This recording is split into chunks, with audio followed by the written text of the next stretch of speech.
What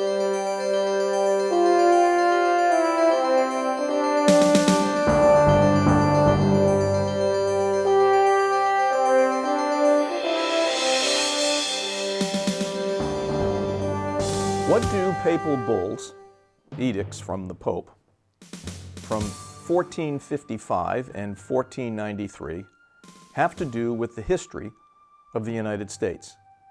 These edicts define something we call the Doctrine of Discovery. Approximately 555 years after these edicts from the Pope, why did the United Nations Permanent Forum on Indigenous Issues declare this doctrine of discovery, quote, the foundation of the violation of indigenous peoples' human rights, end quote? For most Americans, the answers to these questions take us on an uncharted journey into the rough waters of our nation's past. Are you braced for possible seasickness? Hi, I'm Tom Army, and this is United States History Online. So what was this doctrine of discovery? In the 15th century, Portugal began a crusade of expansion into North Africa. King Alfonso V sought the moral authority of the Church for his quest for a land-grabbing monopoly. Pope Nicholas V responded to the king in an encyclical he titled Dum Diversas, which granted Alfonso the right to claim and conquer land in North and West Africa, plus the right to capture and vanquish Saracens, who were Muslims, and pagans, and consign them to, quote, perpetual servitude, end quote. 40 years later, Pope Alexander VI, the last Spanish pope, issued a similar papal bull entitled Inter Cetera, granting Christopher Columbus the right to claim the Western Hemisphere for Catholic Spain. Pope Alexander VI gave Spain the exclusive right to discover, possess, and trade all lands west of a demarcation line 100 leagues west of the Azores and Cape Verde Islands. Indigenous people on those lands had only a right of occupancy, and even that right could be abolished. The doctrine of discovery became the legal justification of all European and eventually of all American land claims in this hemisphere. Indeed, in 1792, Secretary of State Thomas Jefferson declared the doctrine of discovery would carry over from Great Britain's colonizing authority to the new United States government. However, this doctrine would soon be challenged legally in the early 19th century, and this challenge would compel the United States Supreme Court to rule on the veracity of this doctrine. Do you think this old concept from the time of Columbus could stand up when applied to evolving conditions in the New World? The answer may surprise you. The tangled story goes something like this.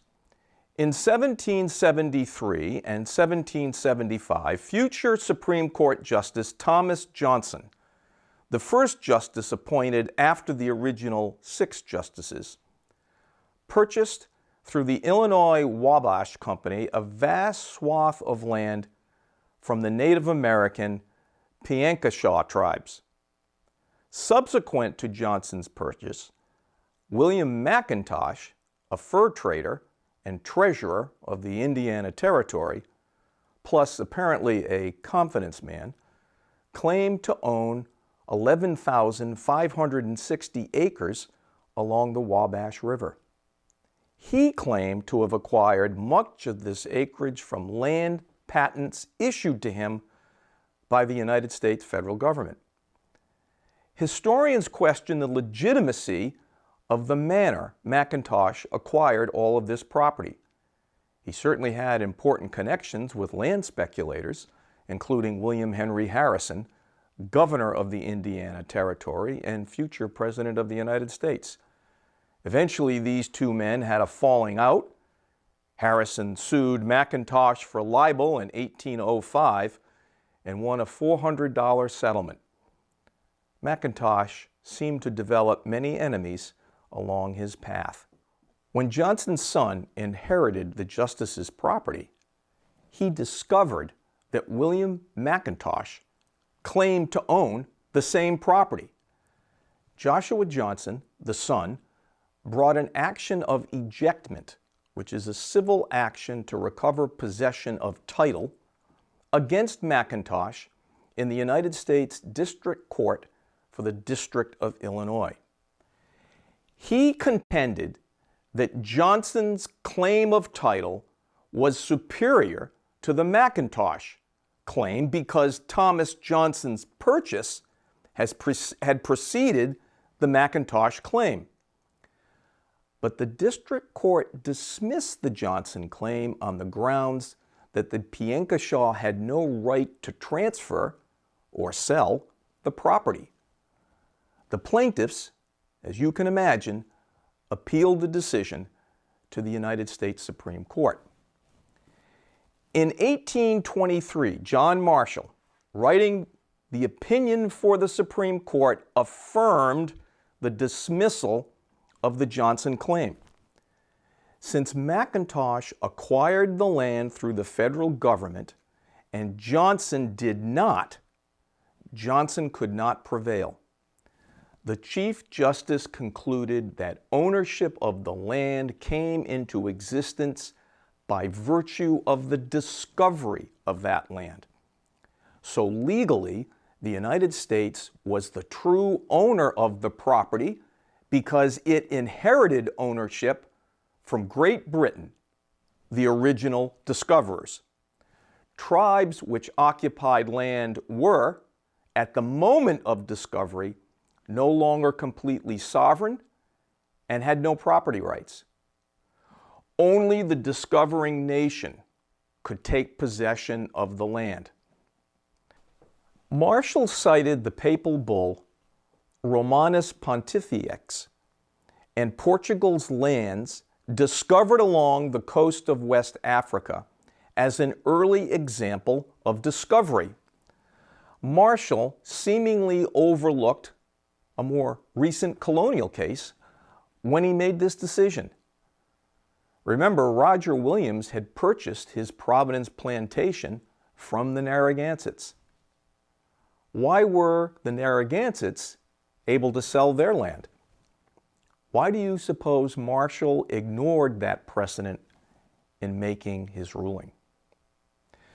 Just 8 years later, when writing for the court in Cherokee Nation v. Georgia, 1831, Marshall reinforced his argument that tribes were not independent states but were, quote, domestic dependent nations, unquote.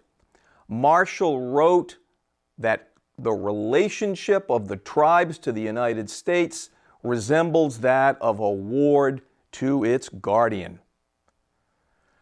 The Doctrine of Discovery is not just 19th century law. In 2005, the Supreme Court cited the doctrine in City of Sherrill, New York, v. Oneida Nation. The justices said that under the Doctrine of Discovery, fee title, or ownership, to lands occupied by Indians when colonists arrived became vested in the sovereign. First, the discovering European nation, and later the original states and the United States. So what are we to make of all of this?